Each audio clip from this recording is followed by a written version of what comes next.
Hello, this is TJ Roberts Decorating, and this is the new Aqua Primer Undercoat by Johnstone Paints. Now, I don't normally do reviews on products. I've not really tested properly for at least 3-4 months, but I'm at home, I'm bored, I'm possibly sad as well. So I'm gonna actually try this in my own house. On the staircase, got a lot of woodwork to do.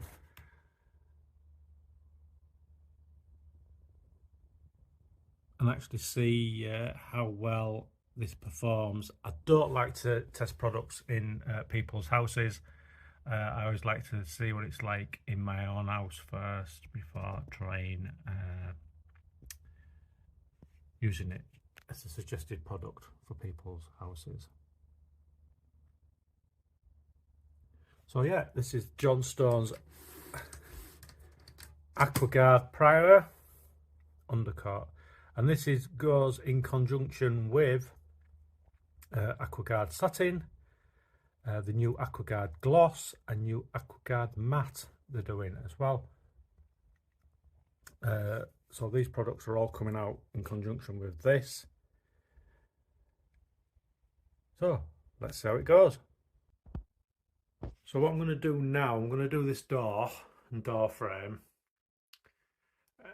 You might not be able to tell, but this door and door frame is quite yellow. So if you look at the ceiling, that ceiling has only just had one coat on it. So I'm just basically giving some woodwork a coat while I wait for the ceiling to dry. And you can sort of tell how white the ceiling is on one coat and how discoloured this door is.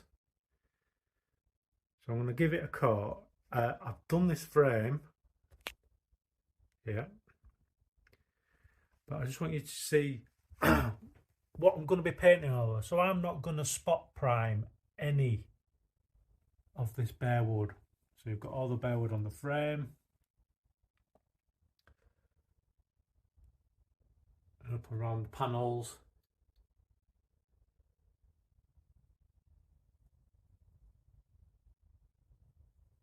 I'm basically just going to put the paint on as it is.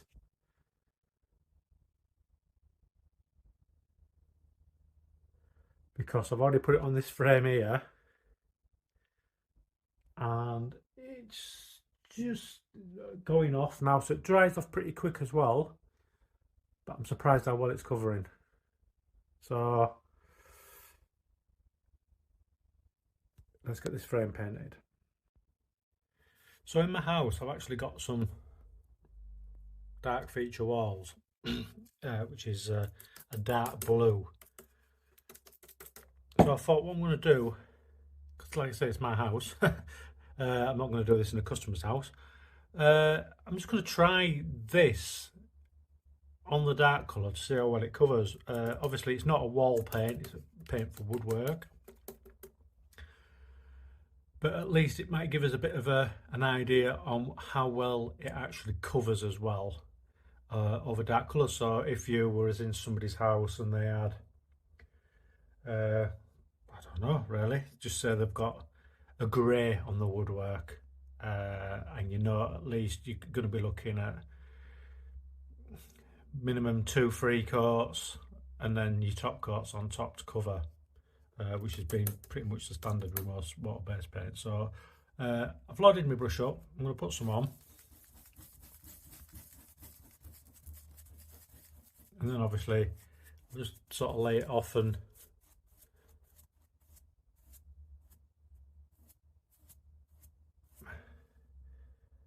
so we'll leave that on there. So when that's dry as well, we'll have a look and see how well that's covered. I mean, obviously, I reckon it's gonna need two to be a solid. But if that's the case, you might be able to put one of them and then 2 top coats of your satin on or gloss, depending on what you're putting on there. But we'll see how that dries off, and we'll see what the door casing looks like in a minute. So this is all dried on the wall.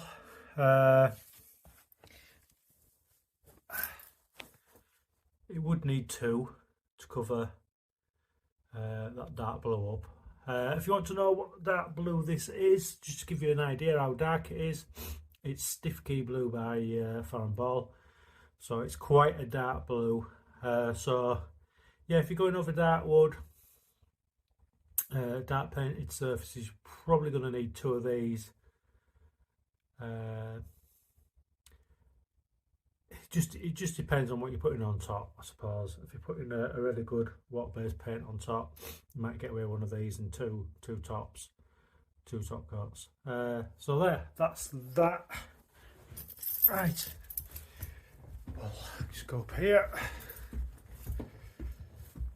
So this is the door frame, all dry now.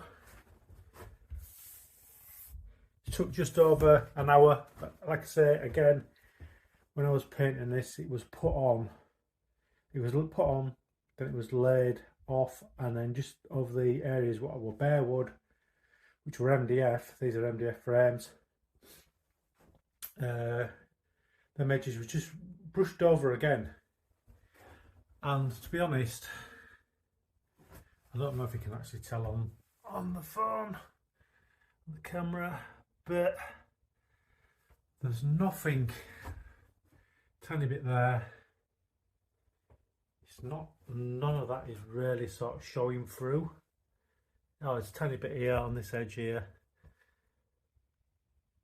You know, if you go in over that with Aqua, you'd be laughing. You know, it'd be covering, no problem. You wouldn't have to worry.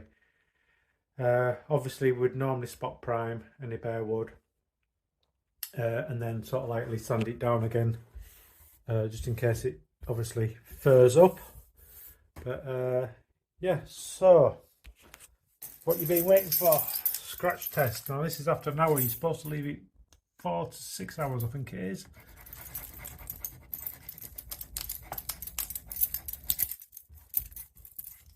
And as you can see, that ain't coming off, and that's just staining from the metal thing. But nails, that ain't coming off. That is absolute rock solid, that. And that's just, I think it was just over an hour. So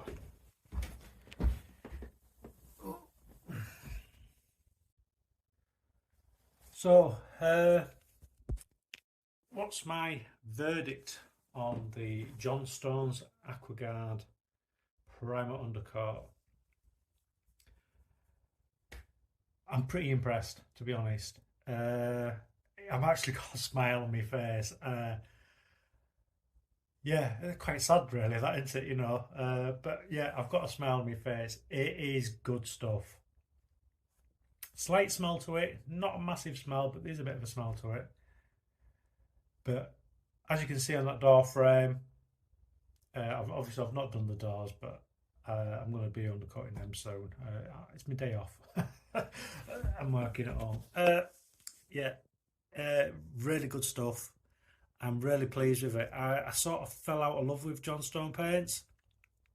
Not so much their emulsions, but more so their paint for woodwork. Their Aqua Undercoat was really good when it first came out. Like I say, I think it might have been, because I've been using water-based paints now since 2010. So yeah, so it might have come out around about 13 years ago.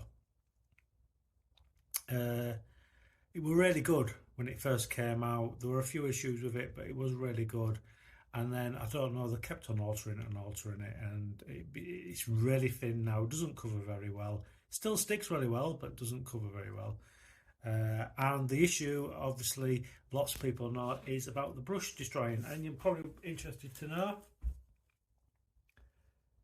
it's washed out of this brush. So the new Aqua stuff washes out your brush, so it doesn't destroy your brushes anymore. That was the main reason I stopped using that product, because of the coverage and because of the destroying my brushes, and it was just costing me too much money in brushes. And no matter what, whoever says, oh, if you washed it out, wash it this, that, no, eventually it would knacker your brush up. So yeah, so my thoughts are, it's really good stuff, and I'm going to continue using it. Compare it to half primer, I think it's, to be honest, I think it might just be that little bit better. And I know that's a big saying from me because I've been a big half primer fan, used it for a long time. It is everyone, thanks for watching this video. Don't forget to subscribe. You know, if you're not subscribed, you know, just hit that button. And I mean, I've had my channel about 12, 13, I think I've had my channel about 12 years or something like that. So yeah, thanks very much for watching.